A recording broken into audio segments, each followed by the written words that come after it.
Sallam anasema lau watu wangelijua thawabu na daraja ya mtu anayeswali katika safu ya mbele ni nini, hakuna mtu angeweza kuswali katika safu ya mbele wala kuadhini mpaka watu wapigane mieleka ama wapige kura. Atakayeshinda ndo atapewa nafasi katika safu ya mbele hii ama kuadhini. Lakini leo unakuta safu msikiti imeanza, swala imeshakimiwa msikiti watu wako wengi, imepangwa safu ya kwanza, ya pili, ya tatu. Katika safu ya mbele hii kuna nafasi ya mtu mmoja. Jamaa yuko nyuma pale anamwambia mwenzake tafadhali tafadhali, kwa sababu hajui. Lau angelijua ingetokea vita vikuu vya dunia hapa. Hatujui ndugu zangu.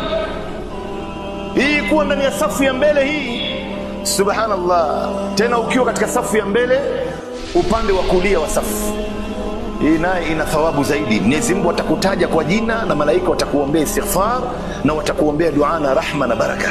Ndio wewe unapokuja msikitini ndugu yangu, kimbilia upande wa kulia, kwa sababu malaika wanaombea hawa, na upande wa kushoto wa safu ya mbele ni bora kuliko upande wa kulia katika safu ya pili, na hivyo hivyo kuendelea. Usije wewe ukaanzisha safu nyingine na upande wa kushoto kuna nafasi. Mtume amewahi kumwambia mtu arudie swala kwa sababu alianzisha safu nyingine na safu ya mbele yake bado haijajaa.